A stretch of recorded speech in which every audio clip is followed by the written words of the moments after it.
When the new year came around, we had tried almost everything I think that we wanted to do, but there were still like some specific things that I thought were like essential, you know. One of them was that we needed to film in a sewer, and another one, we needed to film with the TikTok LED lights. That was an essential aesthetic for Pink Diamond. And then to do scenes with intense drinking and smoking to help bolster this whole overwhelming, over-the-top vibe that Pink Diamond was going for, but also as kind of a veiled expression of what I wanted to communicate. The entire COVID and lockdown period was such a traumatic time, and there's so much art that has been made about it, and very little of it, in my opinion, has been successful, and I don't really like very directly commenting on it. And so to me, Pink Diamond was kind of a vehicle to express a lot of the feelings that I accumulated during lockdown, but in this super wacky, expressive way. In many ways, the substance abuse elements in the final product are kind of meant to be reflections of coping mechanisms and as a means of depicting self-medicating in order to get by, even though it's not really the healthiest and maybe even quite self-destructive. So I knew there was kind of this sewer, not really a sewer, but more like just a tunnel under a road. I mean, that kind of constitutes a sewer to me, but it wasn't really a sewer. There was no water and anything, so you could actually walk into it. But it was quite damp under there, and it was very scary. It was a surreal experience, to say the least. It did have its challenges. I don't want to touch the ceiling here, but... Don't actually scream, James! James would not go past a certain point of the sewer because he was afraid of the unknown. No, it's so bad. I'm coming back out. We could not see anything. The longer we spent in that filming location, the more familiarized we came with it. What am I doing there? Definitely, like, when we first set foot in there, it was absolutely terrifying. I was honestly convinced there was probably like a dead body or something. And in terms of lighting, we didn't have a lot. We just had this little head torch, which I'm actually using to film this video right now. Bae had that attached to her head, and she kind of messed around with it a bit to create this kind of strobe lighting effect. I mean, the lighting was not great, but I think we made the most of it. There was a lot of weird stuff in that location though. There were like weird bugs on the walls. I don't know what they were. I don't trust them either. Are they dead, you think? No. What are they, like spider fucking thing hybrids? You should like touch them, James. No. There was a lot of graffiti and writing, which was cool, but there was also some derogatory stuff in there that we didn't want to get on camera. It was around this time that we were kind of working up or wanting to work up towards March 18th release date, because that was when CHARLI XCX was releasing her new album, Crash, and that was going to be her first album since How I'm Feeling Now, so it seemed like a good time as ever to coincide with the release in celebration of the release. We kind of needed to hurry up with this, to get the smoking shots and to get the drinking shots and the TikTok LED lights. So at the beginning of March, Bae wasn't able to come, but I linked up with my friend Zara, who had the goods, had the TikTok LED lights. I went and bought my first pack of cigarettes, which I felt very cool about because I had just turned 18. And then just try to find a way to like fit them all in my mouth, which I thought was quite funny. The one went down into my throat. That was probably the craziest outfit, like with the whole tiara crown thing going on as well. I don't know, oh my gosh, dressing people up is so fun. It's also interesting to see like your reaction to it and how your demeanor changes. The more like we build onto the outfit and the makeup and the hair, the more you kind of like get into it. The TikTok lights really do a lot. Just the flashy multicolor vibes, it was perfect. And definitely complemented everything that we had filmed thus far. Yeah, it's kind of windy, so... Maybe you light them inside and then come out. You only lit 2.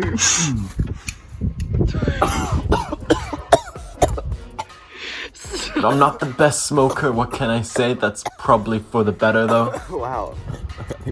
So we began promoting Pink Diamond in the beginning of March. Even though we had really not finished filming, I was simultaneously working on animation for my school's variety show, but I also hadn't done any stop motion in a while, so it was taking a very long time on top of already trying to complete my final year of high school and all the work that entails. So we managed to squeeze in filming this final bit of Pink Diamond, still trying to reach this March 18th release date by filming the shots we needed on the 15th after one of my school days and right before the variety show's dress rehearsal. This time I enlisted the help of my friend Ruby, and during one of the break times she brought the goods and helped with makeup, and then pretty much for the rest of the school day I just walked around in that outfit.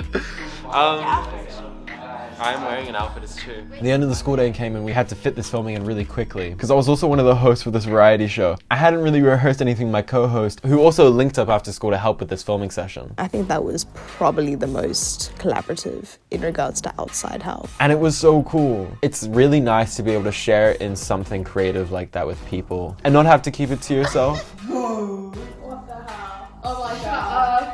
Like sharing your ideas and then also get immediate feedback on them. It's almost like you have people holding you accountable for your productivity as well. 3, 2, 1, let's go.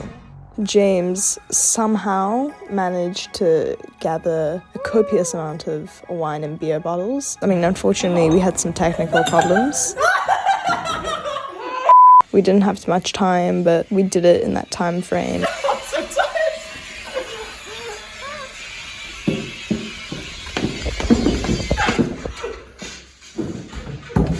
After that, I quickly got changed and quickly headed the variety concert with the makeup and the chain still on and delivered the emceeing skills I could. I'm incredibly stressed.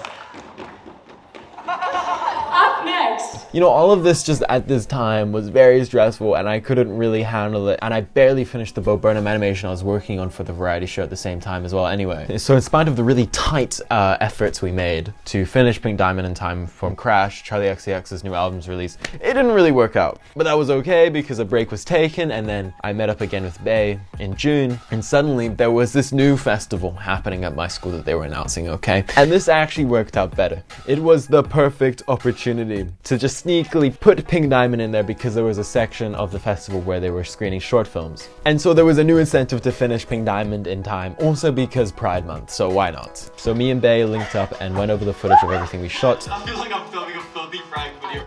Took notes. This one, which is that, sorry. Discussed what needed to be in the final product. Then I got to work and tried to do it all as quickly as I could. But I finished in time and against all odds it got approved for the festival and it was shown to many small children and many adults. I felt a little bad. I think a lot of them walked out. I don't know. I mean, hey, I wasn't like, yeah. But it was cool to be able to show something like that at my school. And I tried to like cap it all off later that evening doing a karaoke performance of Money Machine to really make my hyperpop contribution clearly made to the event. Like a little cigarette! I'm smoking! I'm gonna be roasted! Big boys coming with the big...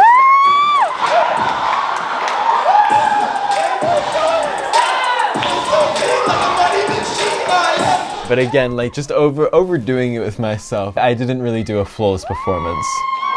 I'm going to vomit. Say hello before I say it once again.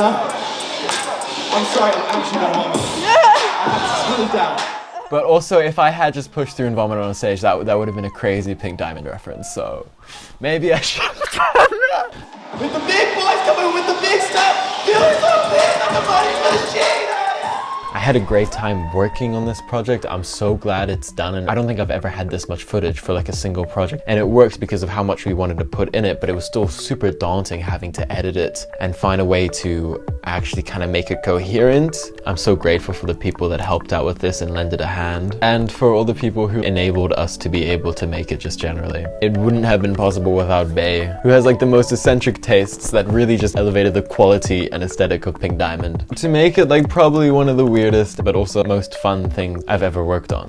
It was a pretty prolonged, pretty strenuous process, but for both of us, it was very rewarding. So, did it for CHARLI, did it for ourselves, despite what the reception might be, whether that be positive or negative. Ultimately, we just kind of enjoyed ourselves. That is what matters. In making it, I knew that the concept didn't lend itself to being something that would be very accessible, that tons of people would like. But I hope that for the people who do see it, it's something new, weird, or interesting, but then also at the same time maybe be inspired by that kind of hyperpop aesthetic and DIY style of filmmaking that drove my interest in this project.